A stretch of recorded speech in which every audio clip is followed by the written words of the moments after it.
Hello everyone and welcome to this, our first semi-final here at Pro Tour Fate Reforged in Washington DC. Rich Hagan sitting alongside the Hall of Famer Louis Scott Vargas and the Pro Tour historian Mr. Brian David Marshall. We are ready to get going with Justin Cohen. There you see him playing his Amulet Bloom amazing combo deck, and he is up against the Seattleite Jesse Hampton playing Abzan. So let's rock and roll. Brian David Marshall, what can we expect in the next hour or so? Well, this game might not take much more than an hour if Justin Cohen can find a Summer Bloom. He's got everything but the Summer Bloom to win here on turn one. And he actually just drew the Summer Bloom off Serum Vision. So he's going to have a undisrupted a turn 2 Titan, but if you take a look at Jesse Hampton's hand, there is an Inquisition of Kozilek lurking, and Jesse's now going to have the option of taking either Amulet or Summer Bloom here, depending on, I guess, which he feels disrupts Justin more. Right. Justin, of course, Jesse Hampton, of course, playing the more classic Abzan deck than the deck we just saw in the hands of Jacob Wilson. He's playing a much more disruptive version of it, with a lot more ways to interact with his opponent's hand. Justin Cohen, of course, playing the Amulet of Vigor combo deck, which lets you play turn 2 Titans, lets you play turn 2 Hive Minds, and just kill your opponent on their next upkeep. Yeah, and that that's what he did to Seth Manfield, not on turn 2 in game 1, but he still had the turn 4 or 5 Hive Mind plus Summoners packed off a Simian Spirit Guide, which is pretty impressive. So Inquisition of Kozilek is the play from Hampton. What are you taking here, Summer Bloom or Amulet of Vigor? What's more scary to you? My inclination would be to take the Summer Bloom, because if you take Amulet and then Justin goes land, Summer Bloom, bounce land, return a land, land, land, he can still just cast a Titan. Right. Whereas if you take the Amulet, he at least has to wait until like turn 5 to cast a Titan. Either one, if you take it and he draws the other one, you're in trouble. But Jesse's hand is not a super fast clock here. He's looking at a turn 3 Lingering Souls, turn 4 Siege Rhino. So I think if he had a faster clock, or if he had an Abrupt Decay, of course, is also a reason to take Summer Bloom, because he can draw Abrupt Decay and kill the Amulet. Yeah. So Summer Bloom is what goes away to the graveyard for Justin Cohen. He will not get to play lots of additional lands, big 3 of them. There you see the 9th edition version. Sends its kiss with warmth and blooming life. It does a lot more than that. It all sounds so innocent there. But Summer Bloom, a key component of the Amulet combo, right now not in play for Justin. Yeah, and interestingly, we have seen Justin all weekend use Summer Bloom without the Amulet to, like you said, just ramp himself up to a big spell the next turn. Yeah, and I mean, that's a good backup plan. Yeah. Like, the deck wouldn't function if that was the case. If you literally had to have Amulet plus Bloom to work, it would just, the deck would be even less consistent. And yes, the deck has some consistency issues. I don't know if I'd call it the least consistent deck in the format, though it is the deck in the format with the strangest cards when drawn in isolation. Absolutely. The deck you would least like to just pick up and play without knowing how the deck worked. If someone said just draw a hand and figure out a way to win with this, you couldn't do it. Yeah, we were lucky that Alexander Hain actually played a lot with this deck. So then when we were testing last night for Eric Froelich, if he made the semis, Hain was the one piloting the Bloom deck. But yeah, if you took someone who had never played it before and handed him like a deck full of these cards, it would be difficult to decipher. So you're getting a look at Justin Cohen. He is a Pro Tour qualifier winner from Madison, Wisconsin, which is one of the hotbeds of North American Magic. It takes quite a lot to win a PTQ from there. He's the roommate of Sam Black. They tested this deck together, and you might have thought, oh yes, Sam will have built the deck for Justin. It's kind of the other way around. Justin's been playing Amulet for a very long time, really knows the ins and outs, and is getting his reward here in the top 8. Interestingly, I talked to Justin Cohen about what his goals were as far as Magic. I was like, are you looking to go full-time pro? Are you going to be hitting all the pro tours? Starting to go to Grand Prix? What are you doing? He said, look, my goal is to continue being best friends with Sam Black. He's like, I want to spend as much time with my friends as possible. And if doing that means getting onto the pro tour and playing at more Magic tournaments, then that's what I'm going to do. Which I thought was very sweet and optimistic. Well, I mean, he's off to a good start. Yeah, he's off to a great start. I mean, top 8 your first pro tour is insane, and he's got a good shot at making it even further than that. Yeah, and again, also just we've talked about the idea that he and Sam Black drew in the penultimate round. Sam Black very close to making top 8 with this deck as well. Yeah, he lost a win and in the last round. To Jesse Hampton, in fact. Jesse plays the Lingering Souls. So that's part one of Lingering Souls. You could see multiples of those just coming off the one card. Remember, it flashes back out of the graveyard, so only the first half has already happened. And so you see Justin hasn't been playing the Amulet, fearing Abrupt Decay more than he fears more discard spells. I'm curious if he plays it this turn, because if he plays Amulet this turn, and it's just like a normal land, next turn he can just play an untapped bounce land, or play a bounce land and untap it and play a Titan a turn early. So I wonder if the gamble's worth it, because he's got nothing else going on, but he's also not under a ton of pressure. Taps the Radiant Fountain, plays the Amulet of Vigor. And actually, unfortunately for Justin, that's a Slayer's Stronghold, which is not the land you ever want to draw. Oh, that's not a Radiant Fountain. Because Sorry. now, when he plays the Titan, he can't get Boros Garrison and Slayer's Stronghold because it's already in play. Yes, only one of each of those. He can generally get a Vesuva, though. He could get a Vesuva. Yeah, he can get a Vesuva and copy the Slayer's Stronghold. And it looks like Abrupt Decay is in Jesse Hampton's hand here. So that would lead me to believe that Jesse is going to want to Abrupt Decay the Amulet, and then, because he knows the Titan and the Bounce Land are there, and then flashback Lingering Souls. So Justin waited as long as he could to play that Amulet, but it would cost him a full turn if he didn't play it there. So I think it was worth playing. I mean, if it gets decayed, he's now back on the just turn 6 Titan plan like a normal fair deck. Right. But if it didn't, then he would, have a shot of accelerating it out by a turn. Turn 6 Titan might be enough here. I mean, Jesse's not really applying the pressure. A Siege Rhino next turn will help, but it's not clear that Justin can't just cast a Primeval Titan. What a fair format. Modern. Get to 6 mana, cast to 6/6. That is fair. No, that's what I mean. I mean, normally you expect it on turn 2 or severely accelerated, and here it's just going to be, 6 turns, 6 lands, off we go. So. Doesn't look like he found what he wanted there. He does have a Teleria West. Teleria West was the only option. There's just 2 of them. Yeah. I asked Sam Black in between the quarters and the semis how often they made the stirring motion when they cast Ancient Stirrings, but he said never, which I was pretty disappointed to hear. But not surprised. No. We saw that the original name for Splinter Twin was Hurling something, Hurling Twin. How often do you make the hurling motion? Well, that's your opponent actually is the one who does that. Okay. So, Justin. 2 counters off the Gemstone Mines. Tick, tick, tick. He's not going to need those very much longer.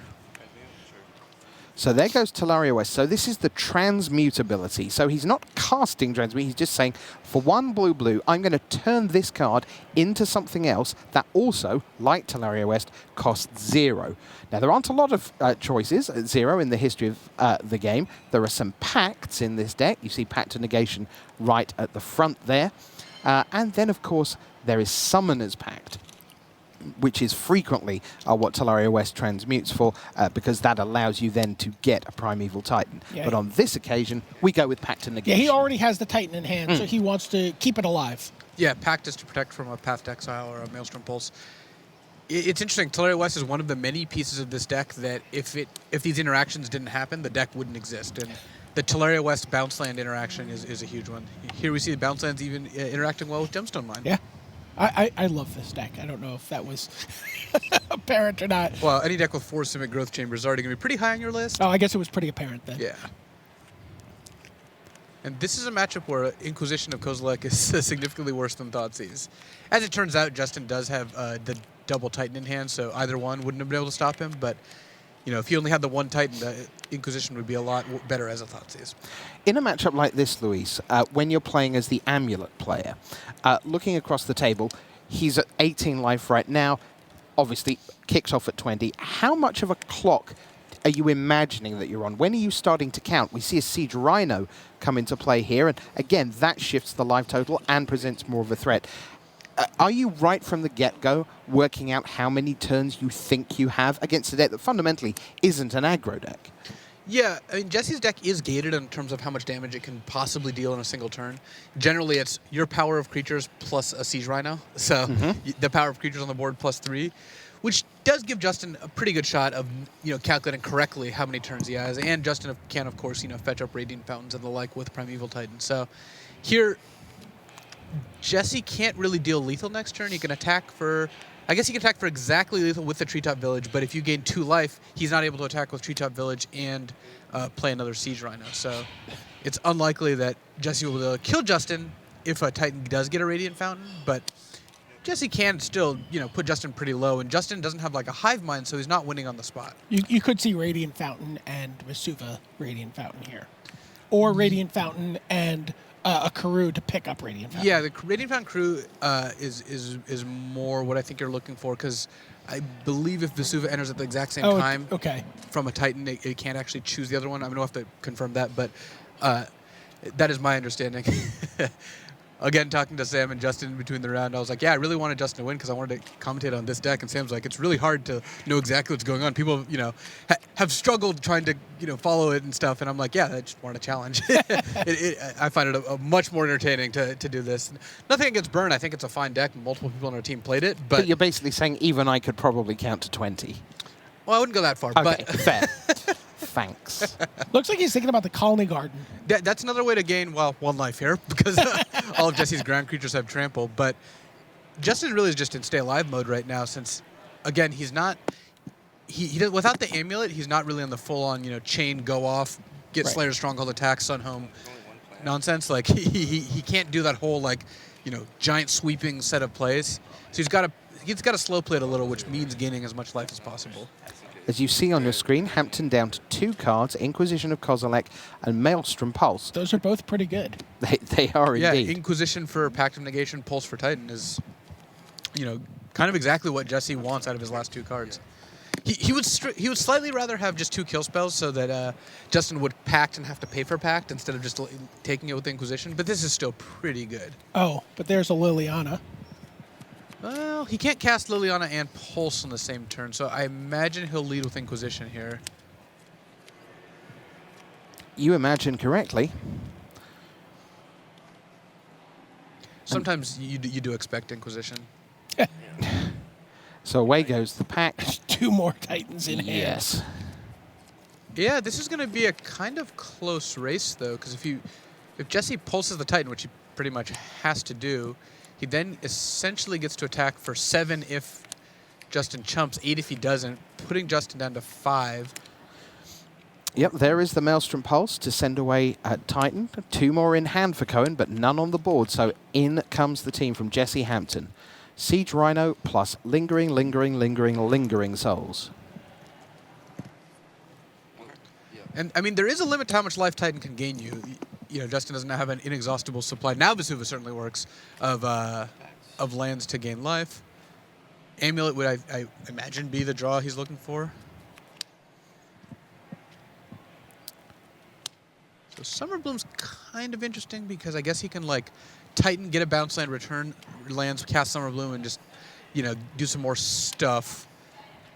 He can also slay. The way he's got his mana laid out makes it pretty clear. He can go Titan, get 2 lands, Slayer's Stronghold, attack with Titan, get 2 more lands. But I don't think that does it either. He's attacked for 8 with the Titan, and it is on tap. Slayer's Stronghold, I guess, is nice about that. But he does end up gaining a couple life. Actually, he's got if he Vesuvas the Radiant Fountain, goes up to 7. He's got a Titan as a blocker for Siege Rhino. So, Cavern Naming Giant. Cavern is a glorified forest in this matchup. Right. So off we go to the pile of possible lands as Jesse Hampton waits patiently. And the Colony Garden token also protecting from Liliana here is pretty crucial. Yes. I think Justin's going to avoid blocking with it if at all possible. So Vesuva at the front there, you see it. Chance, as BDM mentioned earlier, to copy Talaria West. Another of that. We've already seen that transmute once in this game. Also considering getting a Talaria West to tutor up a Pact. Yeah, that's, again, all these, if you were to draw all the cards on, a whiteboard and then put all the lines connecting the combos, Talaria West Pact is certainly one of the interactions. So Justin gets to attack for 8, get 2 more lands if he uses Slayer's Stronghold. Ends up at 7 life if he is, in fact, Vesuva-ing the Radiant Fountain. There's the Vesuva. He's got Primeval Titan back to block. Yeah, there's the Radiant Fountain. Primeval Titan back to block Siege Rhino. Actually, this actually is kind of tricky because then he blocks if he has to block the Treetop Village, and he falls to 1, you know, blocking with the token. But which does mean that potentially if Justin is 2 tapped out, Jesse, if he draws a land, can go Liliana, make you sacrifice the token, and attack you for exactly enough damage, depending on what lands get fetched up here. Because let's see if Justin can get more lands that affect the board here. So Slayer Stronghold gives Vigilance And haste. And +2 And +2. So now, yeah, that's at 8 power Primeval Titan, which also means you get to search for 2 lands. Yeah, so, and you get to trigger again, but Justin already played his land this turn. He played the Cavern, so I believe now Jesse's drawing to any land, and I think he wins. Justin will sack the token, block the Siege Rhino, take 7 from the Spirits plus the Treetop, but that's only if Jesse can cast Liliana. Otherwise, Justin goes to 1, but then untaps with millions of lands out, and Slayer's Stronghold, and Sunhome Fortress of the Legion, which gives double strike. Right. Where I imagine he'll be able to assemble a win from that point. And a Radiance Fountain has come back to his hand from the Boros Garrison. Here we go. Past Exile also, of course, does it. Huge moment. Abrupt Decay also does it. Oh. Yep, that is the Abrupt Decay. It is. So it looks like Justin Cohen trying to play fair with almost exactly correctly costed Primeval Titans is not going to get it done. Here's Liliana saying sacrifice a creature, hit you, hit you, hit you, sweep up your permanents. Exact damage. There we go, Jesse Well, he Hampton. didn't 1 above because he was able to Liliana, but yes. Jesse Hampton leads by 1-0, and we will be right back after a few short messages. You've watched the Pro Tour. How about playing on the Pro Tour? Qualifiers for Pro Tour Dragons of Tarkir are going on until February 22nd, with winners earning an invitation and airfare to Brussels in April. Visit magic.wizards.com/PTQ for more information. Hunt bigger game by playing in a Grand Prix. These open tournaments feature the best players in your region as well as top Magic pros from around the world. Upcoming Grand Prix include Seville, Memphis, Vancouver, Miami, Liverpool, Cleveland, and Auckland. Visit magic.wizards.com/Grand Prix for the complete schedule. All right, so there you see the players. They are busy sideboarding. They've got 15 cards each to choose from. What will they bring in? What may they take out? Why don't we take a look? And we're going to start by looking at the Abzan options for Jesse Hampton, who leads 1-0, remember, and is only 1 game away from a potential final. So we have a Planeswalker, 1 Sorin Solemn Visitor, 3 of the Aven Mind Sensors, the anti-search card, Fulminator Mage to blow up non-basic lands, a couple of those, 1 Scavenging Ooze, a Batterskull, we've seen that do plenty of work today already, 2 Damnation, what a great piece of Kev Walker art on that, chance to feed the clan if you really, really want some life gain, 1 Path to Exile, and then 3 Stony Silence in case Frank Carsten was in the top 8. So, Luis Scott Vargas, what does Jesse Hampton do you suppose? Well, I know Justin was rooting for Eric Froelich to win because of the Aven Mind Sensors here. Those shut down the Pax and Teleria West, Summoner's Pact and Teleria West, and Primeval Titan. They don't completely shut them down, but it reduces your selection to the top 4, and in a deck that's based around tutoring up 1-ofs, that's not so good. Right, so Aven Mind Sensor are a massive deal. Anything else that leaps out at you? Fulminator Mage is pretty good. It's less good than people think, and in talking to the guys who have played the Bloom Titan deck a lot, it doesn't actually interact with your turn 1 Amulet, turn 2 Bloom combo. What it does do is mean if you have a game like the one we just saw where Justin is more on the hard cast Titan plan, it is very good there. All right. Path to Exile worth mentioning as a big card. If, Certainly. If you can, obviously Justin's going to try to do his thing protected by Pact of Negation, but sometimes he doesn't have that opportunity, and the paths are just, the worst thing you can see as a Primeval Titan player. Yeah, Path to Exile, nice little mini combo with Aven Mind Sensor, but Path to Exile, one of the better removal spells against Primeval Titan. And other than that, I doubt Jesse can side in Damnation just because it kills Titan, but it kills his whole attacking force, and he does need to end the game. How much space does Jesse Hampton have to bring things in? Is Abzan a very tight deck? Is it something where you can have a lot of in and out during the sideboarding process? It generally has room to sideboard because even in matchups like this where a lot of your cards are good, because normally Abrupt Decay, Hand Disruption, and Liliana and Creature Removal aren't all good, but they actually are all kind of good in this matchup. But then you can do stuff like Trim on Siege Rhinos or Batterskull or any of the top-end stuff you have, because honestly, like a Siege Rhino isn't the threat you want. You want Tarmogoyf, and almost exclusively Tarmogoyf. All right, so that's Jesse Hampton with his Abzan. Why don't we take a look on the other side of town at what Justin Cohen is up to with his Amulet Bloom. We can barely squeeze it all in. There's a Hornet Queen, a Sigarda Host of Herons, 2 Thragtusk, single Wormcoil Engine, double Fire Spout, triple Leyline of Sanctity, then singletons all the way down the bottom, Nature's Claim, Pyroclasm, Seal of Primordium, Swan Song, and finally a land, it's Ghost Quarter. BDM, there's an awful lot of choices there. Well, he can just choose to become a more creature-based deck with cards that he's able to fight Abzan with.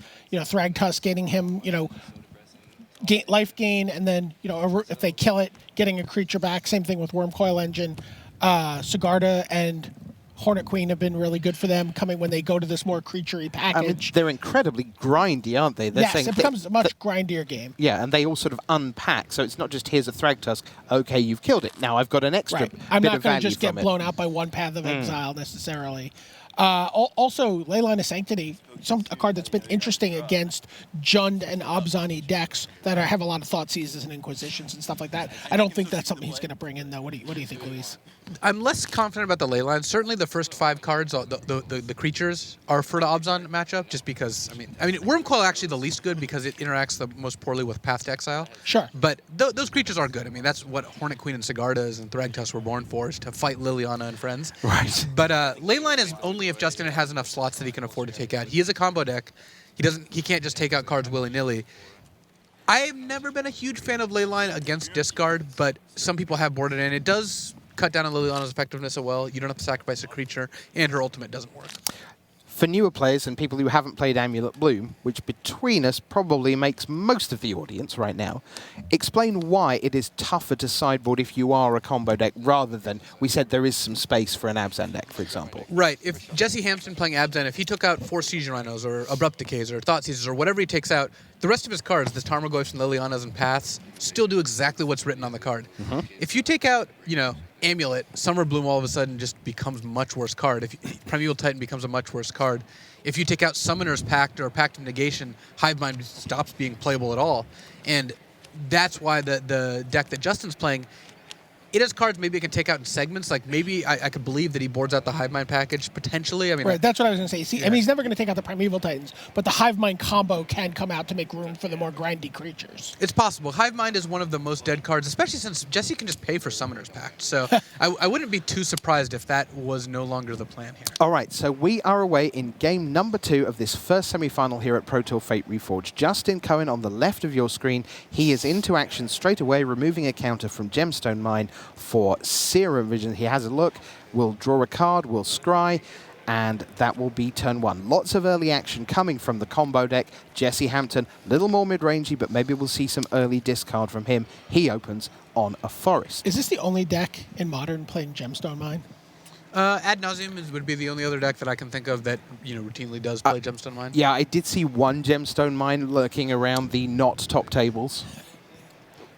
That could have also been Amulet very easily. Sure.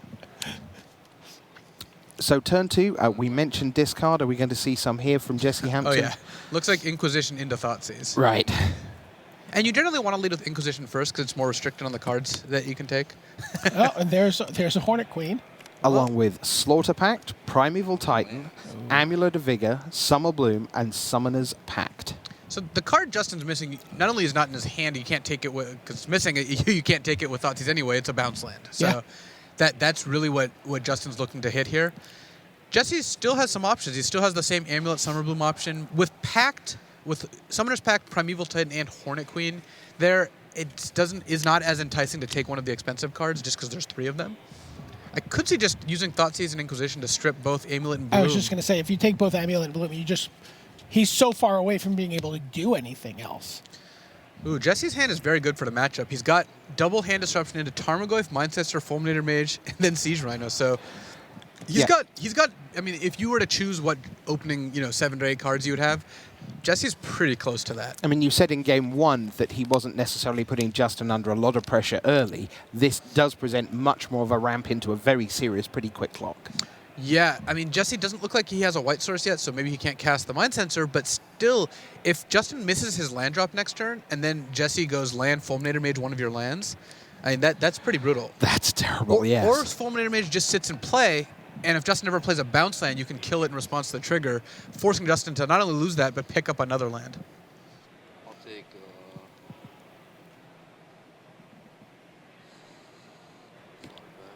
So, looks like Jesse's on the beatdown plan. He's just going to take the Slaughter Pact, and he's going to leave Justin with what looks like both the Amulet and the Bloom, and then and the Summoner's Pact and Hornet Queen, just hoping Justin doesn't have a bounce land for just a couple turns.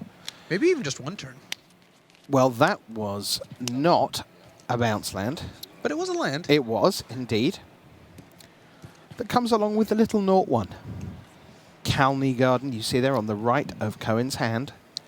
Not two, but one. Right.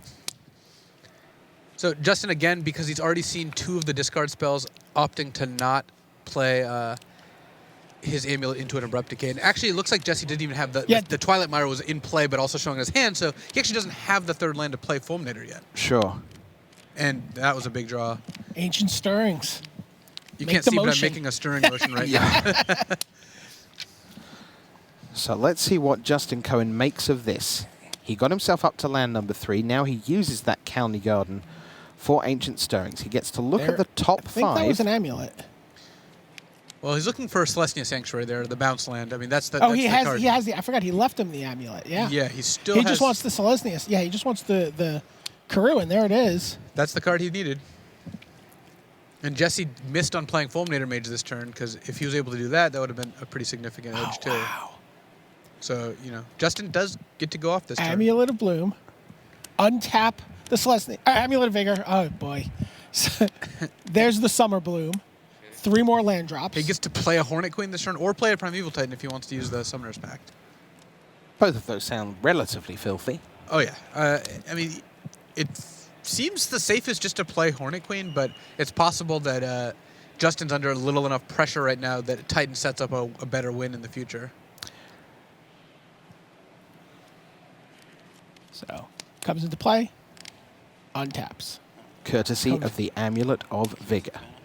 He's picking it up in between there. Yeah. He's not just tapping and untapping it.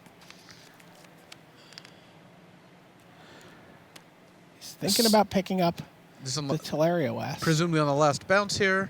So that would mean 6 mana floating. So it looks like he's going for a Titan here. Summoner's Pact. Which does indeed tend to indicate that a Primeval Titan is in very much the future. In it comes.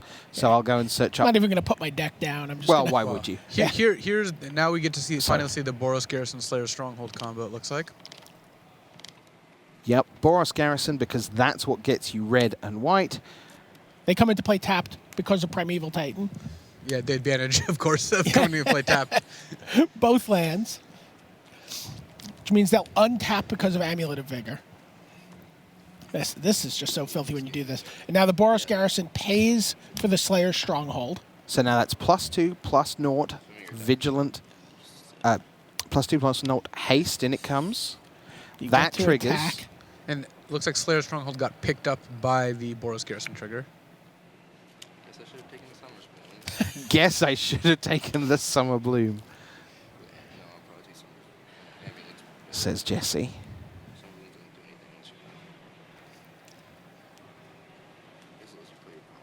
So Cohen back to the land well that is his deck, finding 2 off that Primeval Titan.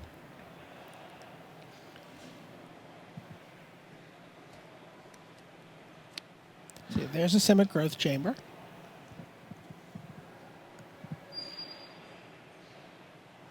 As Sunhome Fortress of the Legion seems to be poking out there. That's what he's brought to the front. And remember, Justin does have a pact he has to pay for next turn, but I'm sure he's aware of that That's and will plan accordingly. Rarely a problem. Yeah. And he also has a Teleria West back in his hand, which then, of course, gets another Summoner's Pact. So, and it looks like, looking at the sideboard, and Justin did, in fact, take out the Hive Minds. Right, the only pact Jesse can't pay for is the Pact of Negation. You know, if you decide to go that route. Simic Growth Chamber and Gemstone Mine, untap, pick up a Colony Garden for the Karoo trigger from the Simic Growth Chamber. And Jesse actually can't cast any of his white cards or his Fulminator Mage next turn. So it's going to be pretty tough for him here, because it's kind of like the last game, except instead of having a board position, he doesn't, and instead of being able to cast removal spells, he can't. Yeah, Looks things like- have gone wrong pretty swiftly for Jesse Hampton from what looked like a nice opening, little bit of disruption, some nice clocks that would be coming down onto the table, but you need land to cast your spells. Are you getting a Summoner's Pact or a Pact of Negation here? I think Summoner's Pact, both because you'd rather just have extra Titans if this one dies than a way to protect it, and because Pact of Negation, it looks like I got sided out along with the Hive Minds. Okay. I assume because it's like not great against discard like in the middle of the game, and Jesse's answers are pretty cheap. Like you'd rather just have more Titans, but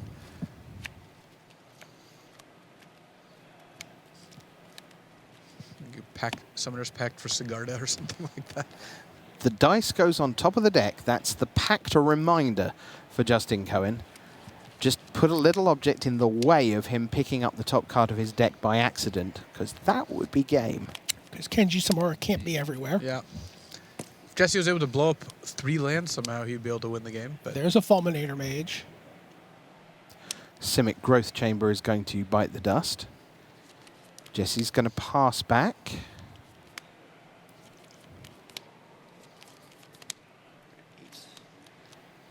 now Justin has to decide whether he wants to pay for the pact with the 2 gemstone mines or 1 gemstone mine, but also overtap by using Boros Garrison. Looks like he's just running the 2 gemstone mines. Mm-hmm.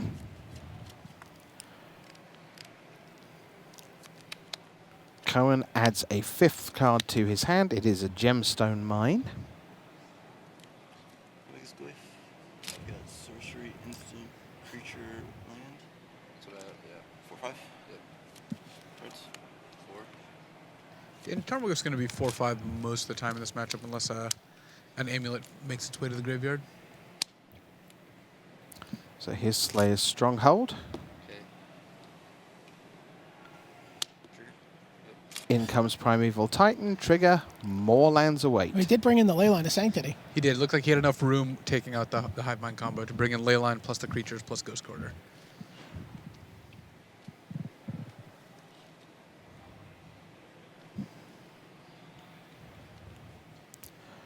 So Hampton at 8, looking much like Hampton at 20. Waits for Cohen to unveil the next 2 pieces of the puzzle. Pair of Path Exiles. He has all the answers in his hand. Brian Wong, the former co-host of Limited Resources, asked on Twitter, does Jesse Hampton have an unreal mental game or just complete apathy? And my response, of course, was, why not both? Jesse Hampton looked the same winning the Grand Prix that he did, you know, starting at 0 hours of sleep. It's Yeah, just like, you know what? I talked to Jesse yesterday though, and I you know, he seemed a little more smiley than he seemed maybe the first time he made the top 8 Pro Tour, and he said he actually had a much greater Deeper appreciation of where he was and what it meant to make the top 8 of a Pro Tour after not getting back to one for a couple of years. Yeah. Well, he actually loves playing in the Pro Tour. He just wishes he could just play in Pro Tours, which is tough. I mean, you have to play in a lot of tournaments to make sure you're qualified for the Pro Tour, and you know that's part of the reward is playing in the Pro Tour. So, first of all, the Tarmogoyf bit the dust, and shortly after that, there were no permanents on Jesse Hampton's side of the table, and it was time to go back to sideboarding because we are tied at 1-1. We will go to a decider here in our first semi-final. Remember that coming up after this match, you will see the blue-red splinter twin mirror, sort of, between Antonio del Moral Leon of Spain and Jelga Wiegersma of the Netherlands. So why don't we take a look at the big beast in the room, certainly in terms, there you are, what a titan. It's a giant, yes. And there's an awful lot of things that Primeval Titan has done in its time, not just within the game, but also in so many different decks. And as you see, won Worlds in 2011 with Junior Ienaga. It got shuffled frequently during his run to the title there. And also Pro Tour Dark Ascension when Brian Kibler got the job done. Yeah, in his World's 2011 run, Junya Inaga ran through my entire team. Like he beat me in the Swiss, he beat Josh and Conley in the top 8. Like he just demolished us. Yeah, I mean, the thing is, though, you have to play, in a way, the top 8, you spend so many rounds getting there, but then in the end, the next matchup can just be the matchup that, you're stuck with. And I guess all you hope, of course, you want to be greedy and be the one with the great matchup. But really, when you're in those last couple of rounds of Swiss and you're thinking, like if you're a Seth Manfield and you're at 12-0 and you're thinking, I can start thinking towards tomorrow, all you really want is not to face the one person who went, I'll lose to anything, but I won't lose to Burn, and has 12 dedicated sideboard cards, or just the matchup you really feel you're struggling with. I actually played Junya in the last round of Worlds when I could make it regardless, and if I beat him, he was out. But he beat me in that portion too. He beat me in both the standard and the modern. So. Yeah, Primeval Titan, it's so good, it's banned in EDH, so Commander format. So for those of us born after the time I was born. So we will go from a 6/6, which is really rather good, to a 0/1 sort of that is really rather good. Why don't we take a look at our friend Mr. T, the Tarmogoyf? Yes, a 2-mana creature that is not really a 0/1, as big as 8/9. How big did you see Tarmogoyfs this weekend, Luis? Actually, I think 6/7 was That's pretty impressive. Was the biggest I saw.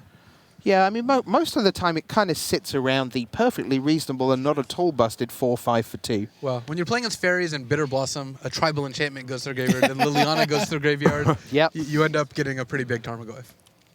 Yeah, one of the standout cards, of course, that came out in Modern Masters. And remember that Modern Masters 2015 edition is not far away. You're going to get to see that in May. We have the triple-header Grand Prix weekend. We'll be going to Chiba in Japan. We'll be going to Utrecht in the Netherlands. And we'll be going to Las Vegas, scene of already the world's largest Magic tournament. Neil Oliver, if by the 1st of June he is still the record holder for winning the largest ever Magic tournament, I'm pretty certain that means he won back-to-back Grand Prix Las Vegases. You forgot one in that list of where people will be. I'll be going to Tony's wedding. I hope it's a really good friend. He's my best friend. We grew up together. It's he was the guy I started playing Magic with. He's Where to Wizards Tony, if you've ever heard that story. And he doesn't play anymore, obviously, because he would have planned a different weekend.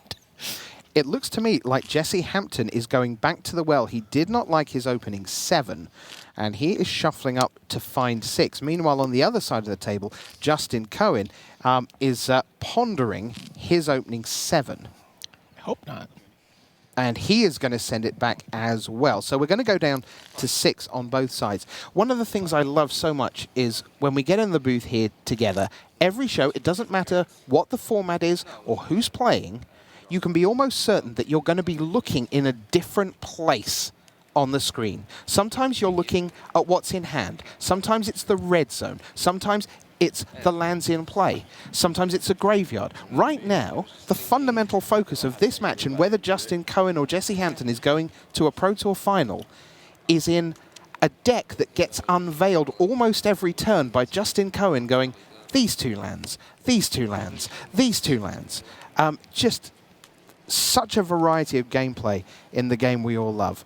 Hope you're enjoying it at home wherever you are. Thanks for being part of the great Magic community. Remember, we announced earlier this weekend that not just 72 teams will be back for the World Magic Cup. Congratulations to Malta, your 73rd nation coming to the World Magic Cup in 2015. Can't wait to have you join us at the biggest of all shows in Barcelona in December. But right now, we've got a Pro Tour finalist to find. Cohen, there he is. He's going to take it. And so, out of the gates we go with our Ley Line of Sanctity. Luis, how big is that? Well, Jesse does have a Thought Season's opening hand, so it already trades for that. So they both mulligan to 5 here. Which generally is better for Jesse. His deck needs less specific combinations of cards and has, more cards like Fulminator Mage. But if Jesse doesn't have any pressure, which it looks like he doesn't, that does advantage Justin. Eventually, Justin can just cast Primeval Titan, even if none of his other combos go off. That would have been rough. Jesse does have a Maelstrom Pulse in his hand, though, he could, potentially want to just pulse the leyline and cast Thoughtseize if Justin has not done anything by then. So nothing. He also has an Even Mind Sensor, I believe. I think it might be a Path to Exile. We'll have to take a look. It is a Path to Exile. Yeah, it looks like a Path, which is significantly worse here, yeah. unfortunately for Jesse. Yeah, Jesse's hand is, not threat light, just threat absent. He's got no cards that can deal damage except a Stirring Wildwood, which is not going to kill Justin, because Justin has Azusa, Lost But Seeking, and Primeval Titan in his hand. So, given enough time, like if Justin could next turn go, if land, Azusa, bounce land, maybe even if Jesse kills it in response, that's still 4 mana in play. And then if Jesse doesn't kill it and he gets to replay the normal land, he's on 5 mana. Just has to draw any untapped land to cast Titan. And against a board of no pressure, Titan with a Summoner's Pact in hand will almost assuredly be enough. So Jesse needs to draw pressure or disruption, like Fulminator Mage, Mind Sensor, Tarmogoyf, some combination of these cards. He just needs them all to start appearing off the top of his deck. Well, that's a Siege Rhino. That's some pressure. Yeah, it's not quite going to be fast enough against what I believe Justin is going to present next turn, but it looks like Jesse's kind of priced into, pulsing the leyline. Which is a very good exchange for Justin. It took Jesse's 3rd turn and cost Justin 0 mana. So Cohen draws. Bounce Land was also very good. It just makes the Azusa a lot more live here. So Susan's going to give him 2 more land drops. She is lost, but she is seeking. And the bounce land is actually what Justin was seeking, since now, especially since Jesse's tapped out and can't kill Zeus in response to the trigger. Generally, you want to play your not bounce lands first, because then your opponent can't respond. But in this case, Jesse can't do anything anyway. Gets to reset his Gemstone Mine, too. Yeah, which puts Justin in a position to be able to ramp out a Titan very, very quickly here. Well, you're going to see he's also going to play Boros Garrison. Picks up the Sunhome Fortress. It says go. 5 mana in play now. And he's got double Titan, so even though Jesse does have the Thoughtseize that's now enabled because of the leyline dying, Thoughtseize can take Primeval Titan, but it leaves Summoner's Pact in the grip still. But he is still holding Path to Exile. He is, but Summoner's Pact will get a backup Titan off Teleria West bounce land is my assumption. I mean, that might not be what ends up happening, but against no pressure, you generally want to protect yourself in the event that one of your Titans is dying. Some pretty good hand, says Jesse Hansen. Better going to be safe.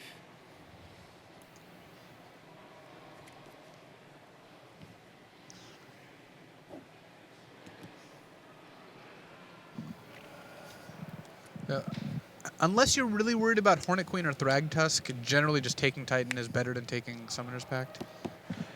That's where Jesse ends up as well. Should I pick up my hand or you go right back in it? All right. What was the 3rd card? Sunhome and Gemstone. Okay, Jesse just taking a moment to note down the 3 cards that he knows are there. Treetop Village comes down. Of course, it enters tapped. Old style Treetop Village. Good man. Are there any other kinds?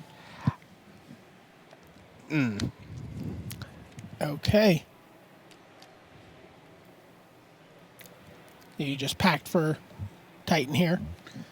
I would imagine so. I mean, because Titan gets a backup threat and you can't cast Hornet Queen anyway. Well, I guess you could actually with Azusa, so you have triple green. So Justin could get Hornet Queen, but the problem is, well, I mean, the pulse is gone. You do no deckless. Hornet Queen is kind of an interesting threat, but again, you're under no pressure. I would have a hard time not just getting Primeval Titan because it just draws you more threats. And you even have the Teleria West, so I guess you already have another threat. But Justin, I mean, his deck is designed to really abuse Primeval Titan. Hornet Queen's a good value card, but I think Titan is where you start. Even Mind Sensor in response to a Summoner's Pact can be pretty brutal. It's not a bad card, but Jesse, unfortunately has never been in a position to cast Mind Sensor here. He drew it last game, but didn't have the mana. In this game, it's nowhere to be found. Oh, Looks like Justin might actually just run the Hornet Queen. That's pretty sweet. I mean, if that's what he ends up going with, I think the Pulse being in Jesse's graveyard actually contributes to that greatly because your Hornet tokens can no longer just get pulsed. Also, I bet that drawing the Teleria West also made this a little more better of a play, just because now you know that you can transmute for a Titan even if something happens to this Hornet Queen. And even though Jesse did side out Lingering Souls, Justin doesn't know that for sure. So he could be concerned that Lingering Souls would trade, because Lingering Souls does kind of trade for Hornet Queen. Now, is he thinking about the possibility of Damnation? Because we know that there are 2 of those in Jesse's sideboard, and so maybe that's what could go wrong to Hornet Queen. Yeah, you have to respect that that's a card that Jesse has, but I would not be expecting a Damnation here. Yeah. I mean, Jesse just can't afford a Damnation away a Titan and then end up not being able to kill Justin on over the next few turns. Mm-hmm. You got the Hornet Queen, so I imagine you're going to want to cast it now, but it looks like Justin may just be transmuting here. Interesting. Is that 2 or 1? It was on 3. It's going down to 2. Yeah, you just split it. Yeah. I actually think I know why he changed his mind kind of here. If he tapped out to cast Hornet Queen using Tendo Ice Bridge, and then Jesse drew a Fulminator Mage and cast it, and Jesse could actually kill Simic Growth Chamber, leaving Justin unable to pay for the Summoner's Pact, which he's on the hook for. Oh, nice. I think given that information, Justin wanted to just get Primeval Titan and cast it there, but I mean, we'll see how this ends up playing out. So Teleria West's for Summoner's Pack. Yeah, but now he next turn has to pay for Pact, and Jesse has a couple turns here instead of there being a Titan in play.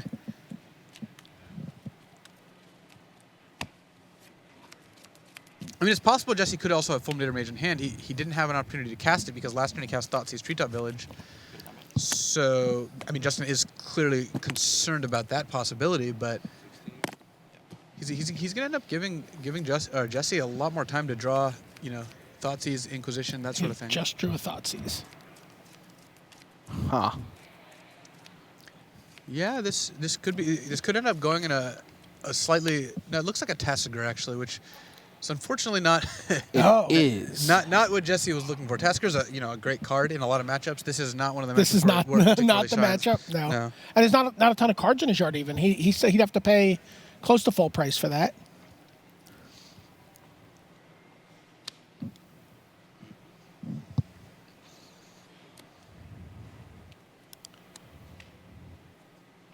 Taps 4.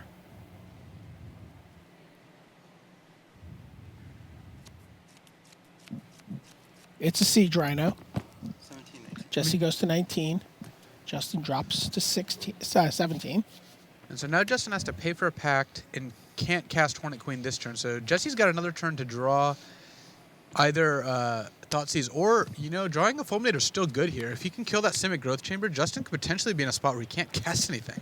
Yep, and Justin did in fact take the whole turn off because of paying for that Pact. He just drew a card and went, on you go. He does have an Ancient Stirrings there.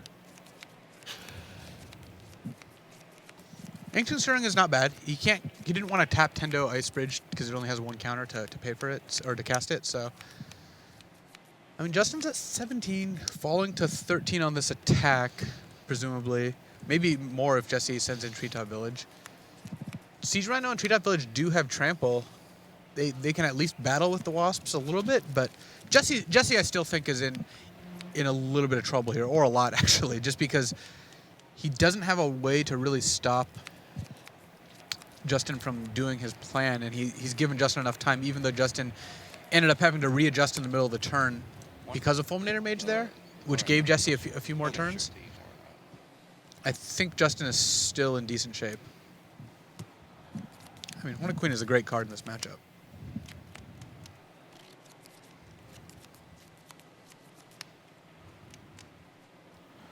So for a change, it's Jesse Hampton's library we get to look through as land is being sought out. Yeah, in a I'm slightly like- less exciting manner, Yeah, but like, I don't see a Slayer's Stronghold there. Oh, wait.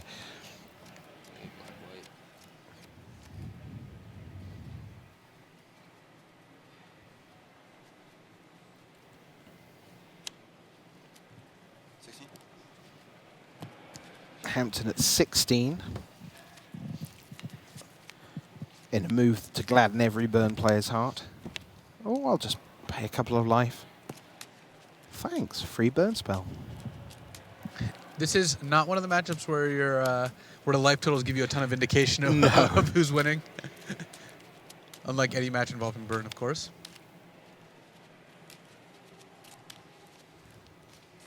So it looks like Treetop is getting in.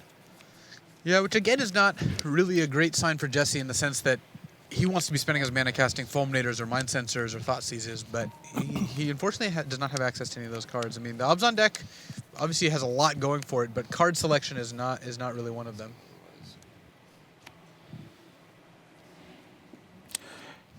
You asked whether there are other treetop villages. Apparently there are. I mean, I guess I theoretically know of the existence of such things, but Choose not to believe in them. Believe in Tasiga, the Golden Fang. That's been one of the standout cards from Fate Reforged here at Pro Tour Fate Reforged. Seen it do plenty of work already today and over the last 2 days. So Justin, I think, is priced into casting Hornet Queen here, but that actually destroys his Gemstone Mind and makes his Tendo no longer tap for green, which means he can't cast Primeval Titan next turn, even unless he draws an untapped green source. Wow. Well, I guess any bounce land will do it also because it can pick up Tendo Ice Bridge and then replay it off Azusa, but so he's got a decent amount of cards that can find it, but if he has to cast Ancient Stirrings to find it, it gets a little more difficult. Then he would need, yeah. So here comes the team. 4 1/1 green insect creature tokens, flying and Death Touch, plus the flying Death Touch Hornet Queen. Should do a good job of blunting Jesse's offense. Jesse can still attack with his Tramplers, but if Justin just wants to trade off for those, then Jesse doesn't have much recourse. What Jesse could do, if he drew a land and he used Tasigur and flipped 2 lands and got Maelstrom Pulse back, that would be amazing. But that seems like a kind of ambitious line of play. He did draw Windswept Teeth, it looks like.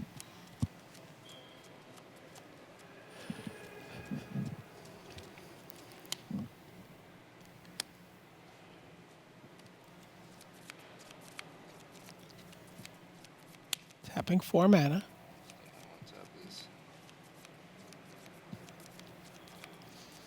I don't know if you actually do want to tap the Treetop because maybe you have the option of using it. I mean, if Jesse knows for sure he's not going to attack with it, I could see not leaving it untapped.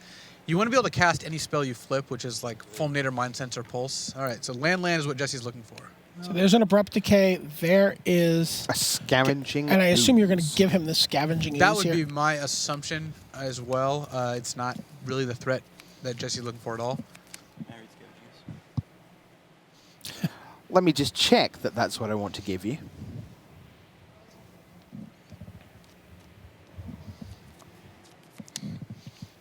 Well, we know it's not going to be Maelstrom Pulse. I think we can pretty safely rule that one out. Cross that one off.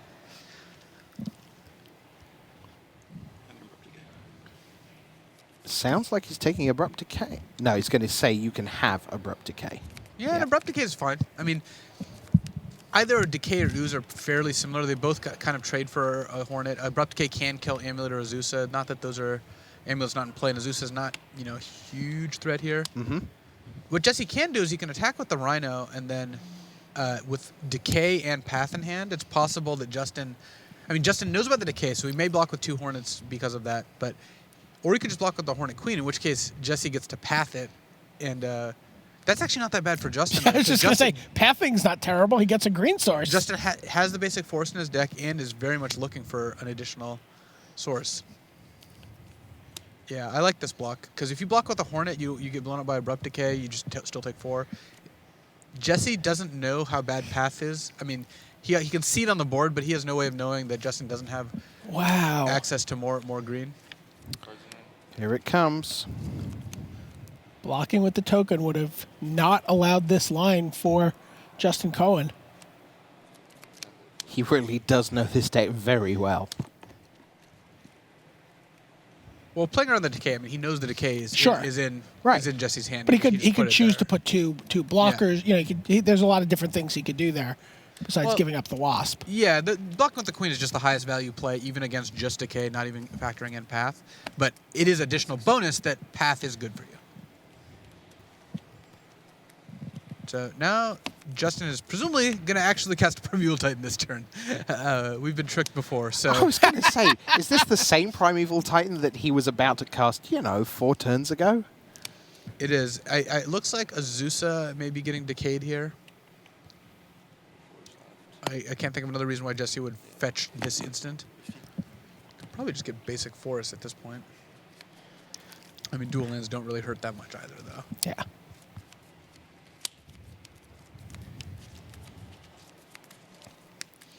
Gets the Zendikar Forest and Abrupt Decay on Azusa. This looks pretty good for Justin. I mean, he's going to get to cast a Titan. He is pressured now. He's at 6. It's a little different than being at 20, but he still has an army of Death Touch Wasps in play, and he's going to get to tighten up, and even without the Amulet, he's still in pretty good shape. Turns out he had a green source waiting on top of his deck anyway, but still. Siege Rhino doesn't need to interact with the insects, though. And that's a 3-point life swing right there. It's true. So if Jesse gets into Siege Rhino mode, the board state may not be that relevant. Yeah, Justin has to worry about that, but with no cards in hand, he knows that Jesse is not casting Siege Rhino unless he draws it next turn. Yeah, he's into Runner, isn't he, right now? And if he plays the first one, then Justin is alerted to that fact and will then start getting Radiant Fountain with I was just going to say, let's keep in mind that Justin has been known to gain a little life with this deck. Indeed he has. Yeah, which he doesn't need to do this instant unless he's really worried about like an attack with everything plus a removal spell in front of whatever Trampler gets through. But still, I think Justin's in very good shape here. So the life total 6 to 15, but this is all about the Land of the Titans. And is Justin Cohen about to get himself a place in the Pro Tour Fate Reforged final, where he will, whoever wins this, will face a blue-red twin deck. Who will they face? You'll find out in semi-final 2. Okay. And I know Justin will be, if he's the one who wins, will be very anxious to see which is the one he plays against. Please, no Blood Moon. Yeah, it's a huge swing for him. So as we've seen so many times before in this semi-final, we watch Justin Cohen going through his deck, finding the right land tool for the right job at the right time. There's Radiant about to gain him some life, coming to the front there. I would imagine that Justin is going to get a green source. I guess he can play Mana Confluence, so he's not under a huge amount of pressure. But he still wouldn't mind, because he has to pay for Pact next turn, he still wouldn't mind picking that up. He might also want to get another Teleria West, like a Teleria West and a bounce land. Yeah, that lets him pick up the Telerian. But Yeah. then I don't think he has enough mana to do both next turn. No, he's not going to... I don't think he's going to be able to play another Titan next turn unless he finds like an Amulet or something. But it still ends up setting him up pretty well because he's not dying anytime soon. I mean, right now Jesse's behind on board. Looks like a Ghost Quarter, though. I guess he may be worried about Treetop Village.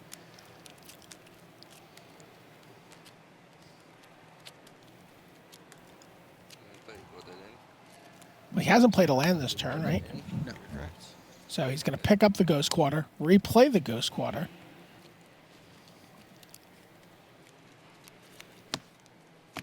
And now has some protection against either the Stirring Wildwood or the Treetop Village. Yeah, and I think just having that additional, essentially 3 life is as defensive or more defensive than getting Radiant Fountain.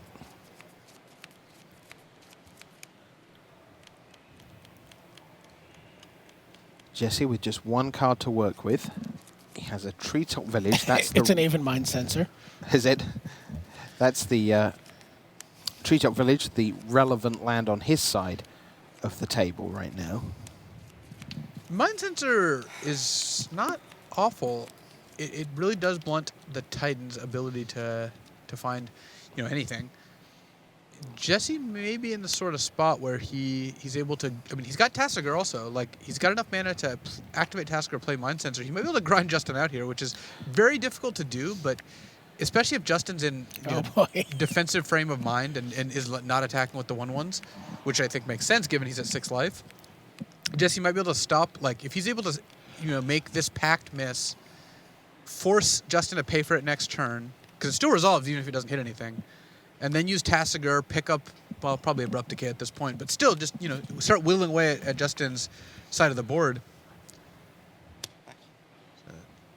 Imagine Jesse wants to play a Mind Sensor at this point. There it is. He does. That's not bad. Top 4? Yep. You're probably it. Top 4 in. Is there the going to be a top 4. Primeval Titan or Jesse any said other you'll creature? probably hit. It does not look like it. Those 2 amulets and 2 growth chambers. I don't know how these cards work. First I've cast them all tournament, actually. I am sure that makes Justin feel really special. It's you, but it's not a good choice for the tournament. So, and as you said, that Summoner's Pack has resolved. So it still needs to be paid for next turn. Yeah. And Justin's like, yep, I know. And that's why I'm putting a die on top of my deck. The don't die die. Yes. So I thought about going there, but I restrained myself. Others have no such compunctions. Okay. You're such a pip. You get a colorless card, right? Yes, you need a colorless card. That is correct. Right now, the only options are Amulet and Amulet.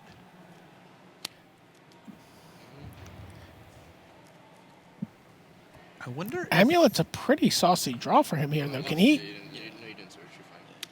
Can he actually just? Well, the thing is, Titan is still hampered by the Mind Sensor, so it's kind of a gamble. I wonder if Justin just activates Sunhome on the Primeval Titan here.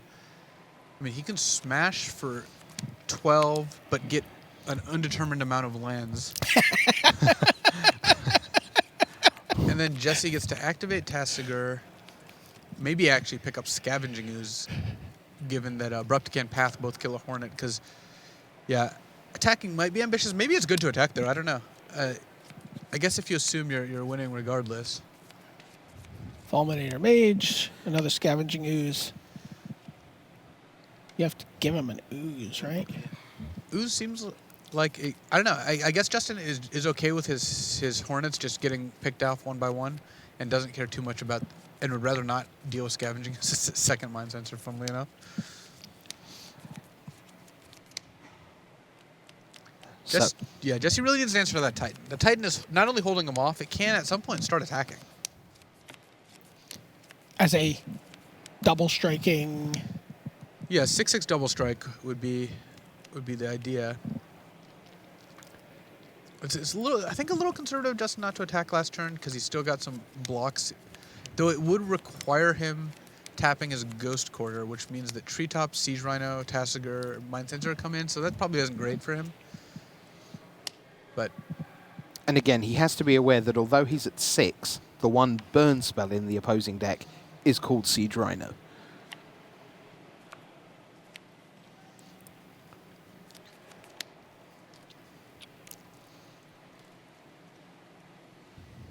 let's see. If you attack for 12 with Titan, next turn you can basically Ghost Quarter just the Treetop Village. Block, block, block. Yeah, you put yourself pretty close to dead to you put yourself dead to Siege Rhino. So I think not attacking is good there. Of course, you could always spike a land off the Primeval Titan. Not saying you'd want to count on that, but Time to look. looks like a bounce land.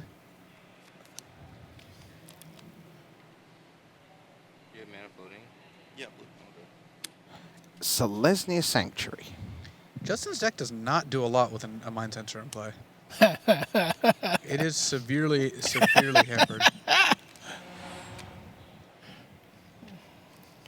mean, he's still doing reasonably well just because all the Hornets are such good defense. I mean, it looks like a great sideboard card here, but every turn Jesse's drawing an extra card off Tassiger, and Jesse has a lot more live draws than Justin does, I believe. Okay, there's your Amulet. And he knows there's an Abrupt Decay waiting, but that doesn't necessarily...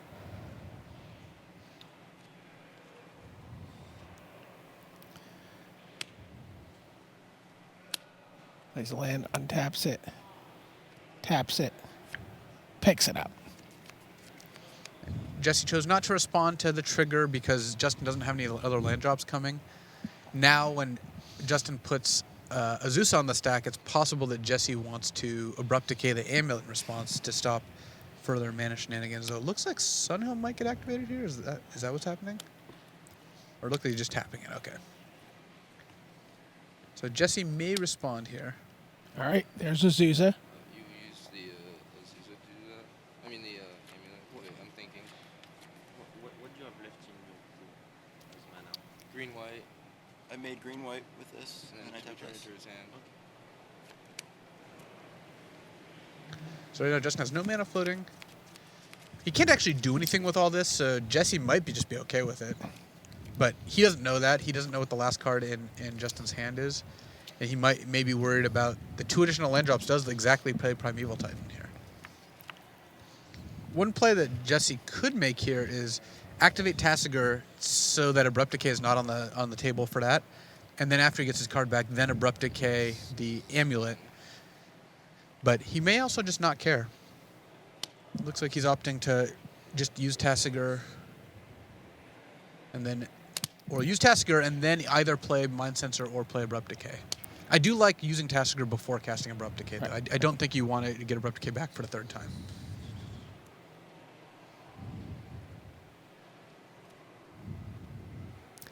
Okay, just figure out which mana he wants to tap for Tasigur.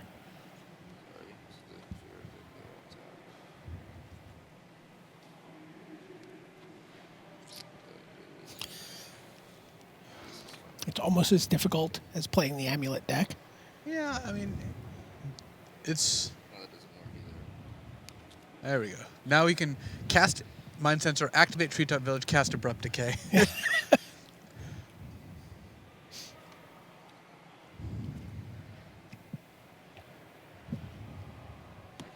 And basically Path and Pulse are off the table here. Land and Liliana of the Vale are now available in the graveyard, one of which could be chosen by Justin Cohen. Well, one of those cards has to be, yes, it is not going to be land, and it's not necessarily going to be Liliana. It looks like it is. He's going to take out Azusa in response. I like that. I Trigger. mean, with a Mind Sensor in play, the Amulet is actually a lot less threatening than otherwise, and especially now that you have Liliana back, you really want to start, making those Wasps disappear. Justin actually is on the losing war of an attrition battle here. It's kind of interesting. Mind Sensor is making it so Justin isn't really progressing his board very much, and his low life total means he's not attacking with Titan.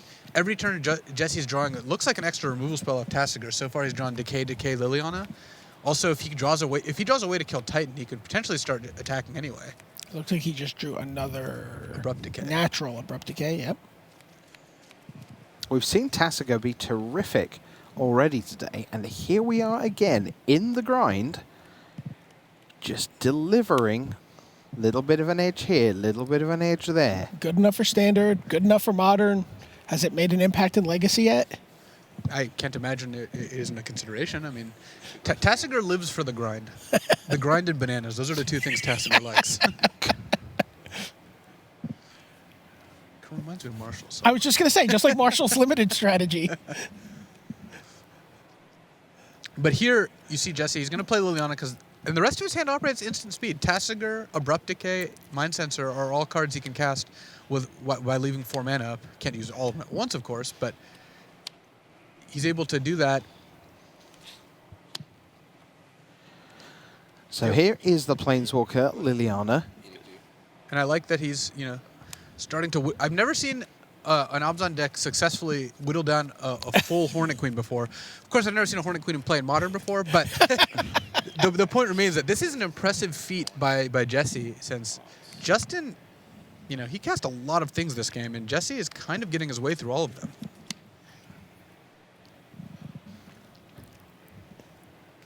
Like, if Justin attacks with Titan, Jesse can just go Decay, attack with everything, and that would actually just be, I think it'd be exactly lethal because, let's see. Well, I guess he's only got the 1 Decay. He's got Decay Mind Sensor. He goes end of turn Mind Sensor, untap, attack with everything.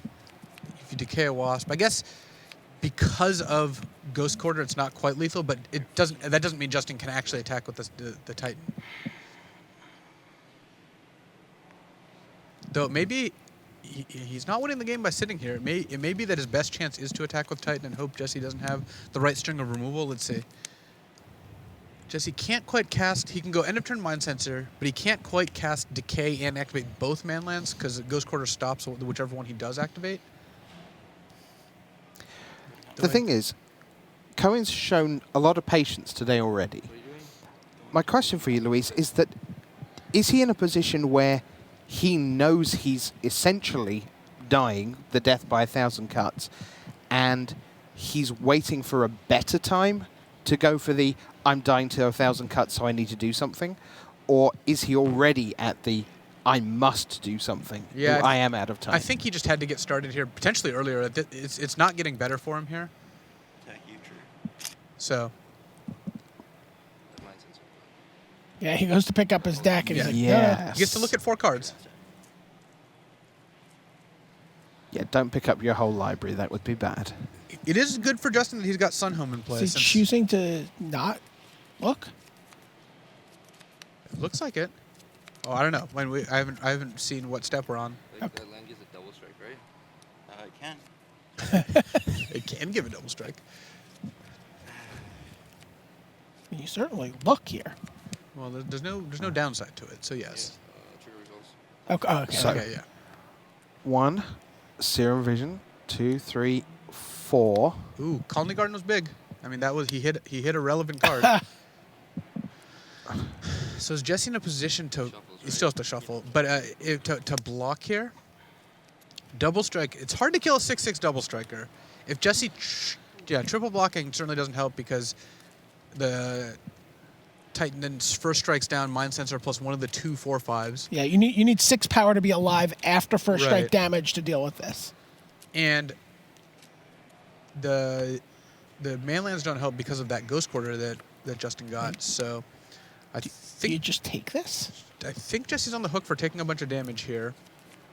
Why is it a 6/6? He could, well, Why do you fill your deck with 4/5s? Jesse could cast the second Mind Sensor and quad block, and then Justin can kill one of the 4/5s in a Mind Sensor with first strike, and then kill one of the 4/5s in a Mind Sensor with the second hit, the normal damage. But Jesse's then trading Mind Sensor, Tasigur, Siege Rhino for Primeval Titan, which doesn't Pardon? sound good. It does Can, not. can he also animate Treetop Village? The thing is, animating it could force Justin to use the Ghost Quarter. But I don't think you want to do that. Okay, oh, right, the Ghost The thing is, Quarter. Jesse has the same double block option open next turn. I think I like just taking the 12 here, going to 3, because first of all, if you draw a removal spell for Primeval Titan, you're in great shape. Second of all, Draw Maelstrom Pulse. well, it's going to be hard to draw a Oh, second he's only got the but one? Yeah. Yeah, okay. But second of all, if he draws like a Siege Rhino or something, he can potentially set up some good blocks. You haven't played land yet?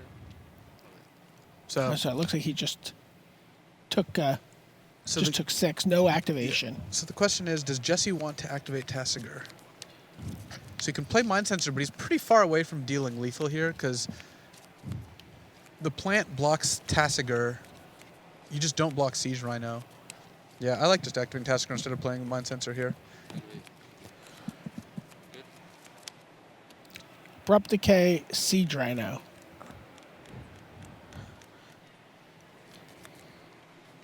And worth noting, if Justin hadn't hit the land or the Colony Garden, then Jesse would have had lethal here because Jesse could decay. If he got a decay back, he would go decay, put you down to 1 Wasp. That Wasp blocks Tasigur, take 6, go to 0. But He can give a Wasp double strike with the Sunhome Fortress, though. yeah, but if he had not hit the 0/1, he would Sure. still just be dead. Yeah. And Jesse has a bunch of abrupt decays. The question is, Justin can't afford to give Jesse Fulminator at this point because killing the Sunhome actually makes it so Justin has no good attacks. I suspect he doesn't want to give him a Siege Rhino. Scavenging actually is a pretty big threat here. It's good of Justin to not give him that earlier. I think that would have been actually not worked out well. So it's really just Abrupt Decay because it can't be Path or Pulse. It could be Abrupt Decay. It could be Siege Rhino. I guess it could be Scavenging Ooze. I would not want it to be Fulminator Mage, I don't think. I think once you take away Double Strike, the Primeval Titan just trades for one of Rhino or Tasigur, which isn't really where Justin wants to be. So this is actually kind of a tough choice, because Justin has to look and see, do I die to Abrupt Decays here? And Scavenging Ooze is also a problem because it's going to help you curate all your future Tasigurs. And it'll at this point be pretty big. Yeah. It'll be big enough to block a Titan. And it's worth noting that Justin didn't use the Sunhome, keeping Jesse at 9, in order to keep up the play of double striking the Trampler. But against Abrupt Decay, that's a pretty risky line.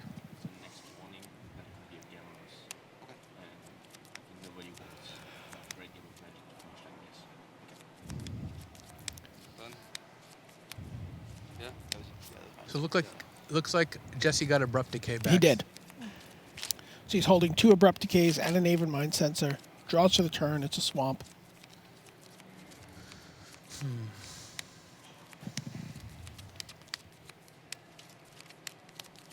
You look at that shot there, and if you ignore the colors of lands on the Cohen side of the table, this looks like a grindy Abzan mirror.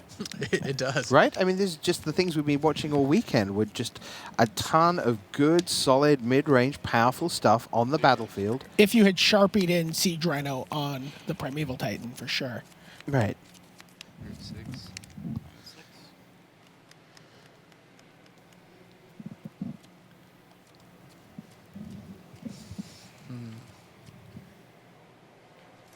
So Jesse also, if he has enough mana, he can activate both Stirring Wildwood and Treetop Village.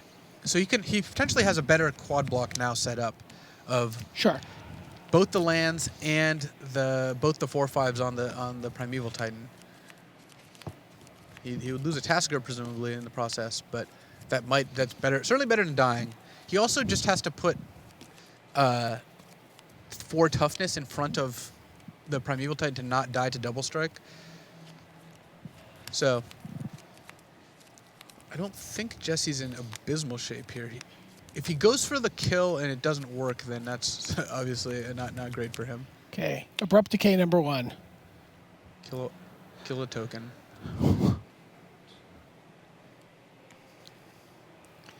Wasp down.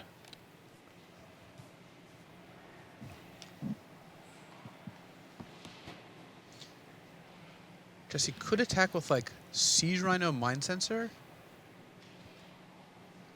And then Justin blocks the Siege Rhino with a token and the Mind Sensor with a token. Because at this point, Justin does not know about the Abrupt Decay in Jesse's hand.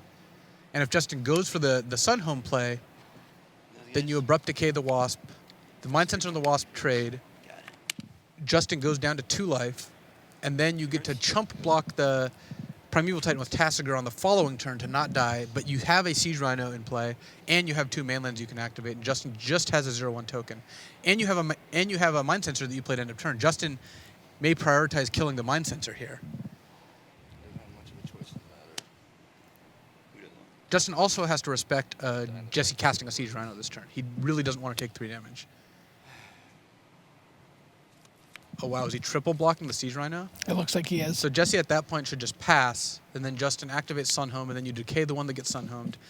You trade your Siege Rhino for all the tokens, and your decay leaves, but Justin goes down to 2 life, and then you've got good chump blocks available. I like this attack from Jesse, though. I think even though you end up losing your Tasigur, this puts you in the best shot to win the game next turn. Certainly attacking with the Mind Sensor is good, because you've got a second one in your hand. You don't need 2 in play. So at this point, Jesse needs to just pass, I think. Because if he decays the one blocking the Siege Rhino, then the token blocking the Mind Sensor gets Double Strike. That looks like what may be about to come true, though. He's setting up his mana for that. Reaching out. That is what's going to happen, Luis. Anything else? No. Full striking. It's going to first strike his token.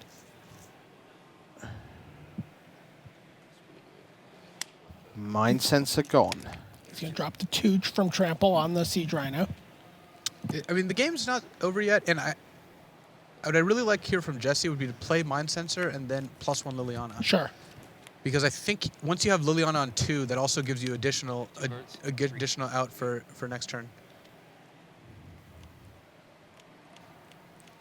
The disadvantage, of course, on that is that you may bait Justin into attacking with a Titan because you have no Mind Sensor in play, but I think that Justin's going to attack with Titan anywhere, or at least has a really strong indication to do so.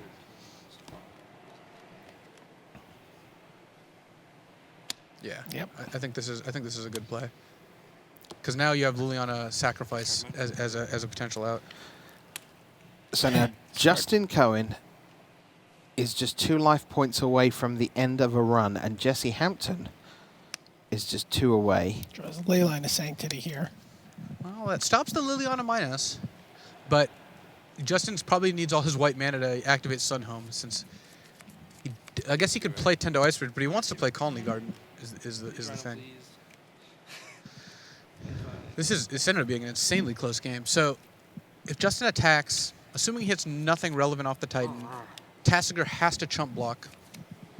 It's almost over. And then Justin. one way or another, that Jesse. is true. This one's almost over. You may have another 5 games to play. Remember, the final is best 3 out of 5. So you don't.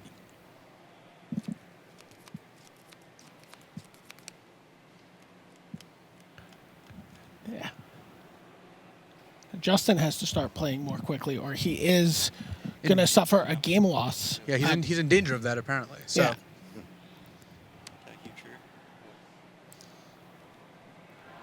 So just the top 4. It looks like a Vesuva at the very least, and a Slayer's Stronghold. Oh wow. Wait a minute. Vesuva Wait. Slayer's. Vesuva Slayer Stronghold, that might be the win here. Yeah, because Justin can copy.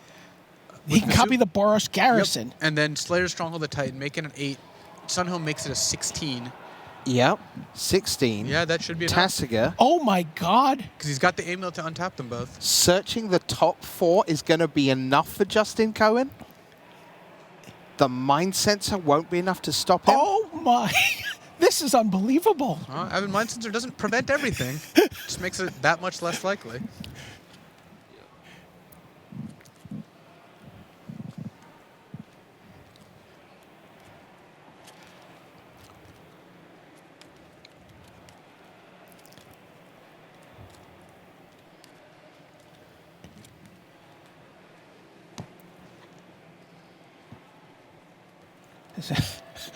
I'm going to count up how much toughness you've got over there.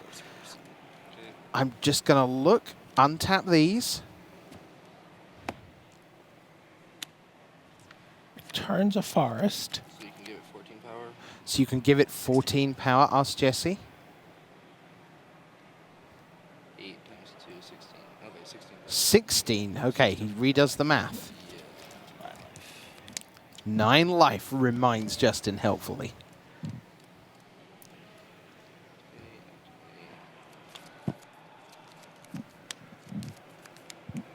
I think we're moments away from a handshake. Puts them both in the way. That's 6 points of toughness. Here it is, the special lands for Justin Cohen. That's lethal, right? Yeah. So I take 1 trample, yeah. Game, Wow! set, match to Justin Cohen.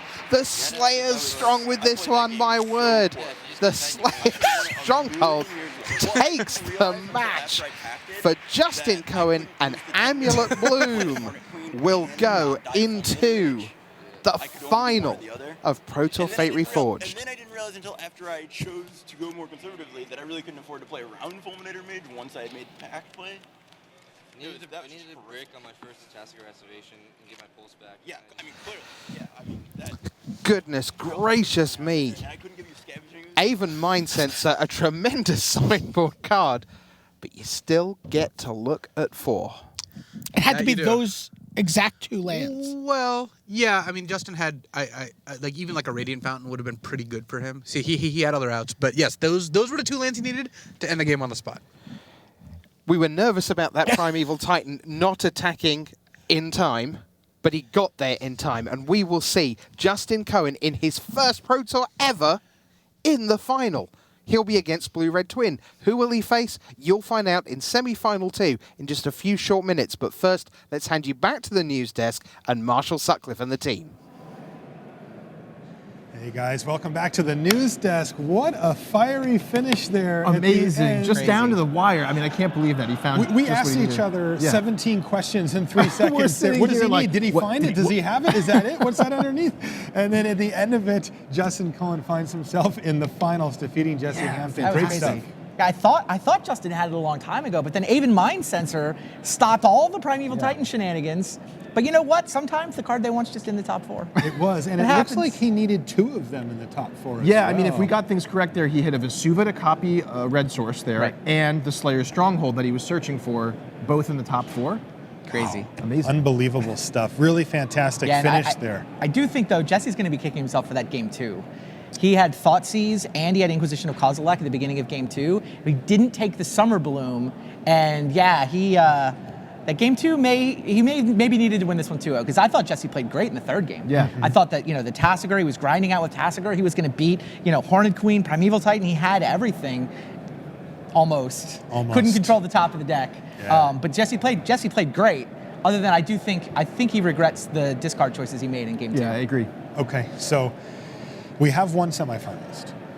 We do? Excuse me, we have one finalist. We have 2 semifinalists left yet to battle. So why don't we take a look at the bracket and see how these players got here, especially for people just tuning in. You can see here that Eric Froelich and Jesse Hampton played in the first round. Jesse defeated him to take his semifinal seat. Then we had Seth Manfield versus Justin Cohen. As you know, Cohen advanced. Down below that, and Antonio Del Moral Leon, he beat Li Shitian with his burn deck to take his seat, and Jelger Vigersma defeated Jacob Wilson. Now, looking at the top half of the bracket again, Justin Cohen just beat Jesse Hampton to take his seat in the finals. He doesn't know who he's playing yet, and we don't either. We're going to watch Jelger Vigersma versus Antonio Del Moral Leon here. And I want to talk about these players to sort of set the stage for our next semifinal match before, of course, we make it to the finals here in DC. So let's start off with Antonio Del Moral Leon. So he's from Spain. He's a young guy. He's 20 years old, 17 lifetime pro points, and this is his first Pro Tour top 8. Yeah, some experience at the premier level between the Mox and the World Magic Cup. Not a rookie, but not a lot of Pro Tour experience either, and definitely the first big breakthrough performance he's had. Right. Relative newcomer and a young guy, also from Spain here. What do you think's going through his head, Ian? I don't know. I mean, you got to be feeling some amount of pressure here, but often with these young players, they have a breakout performance, they're on a tear. There's a lot of confidence involved with that, I think, here too. And I think we're going to see him going to the semifinals just, with a lot of confidence and doing his best job. Yeah, I always wonder that when you make your first top 8, especially at a high-level event like this, I got to figure that you're doing some sort of getting things out of the way during that top 8. And when you get to the next one, all of that extra stuff, the cameras, the nerves, the what's happening next, there's a light on me, where's going, all that just goes away and you can kind of focus. But that first one's got to have a little bit of overhead to it. And Antonio is playing Twin. He is on Splinter Twin combo. And let's take a look at his deck list here.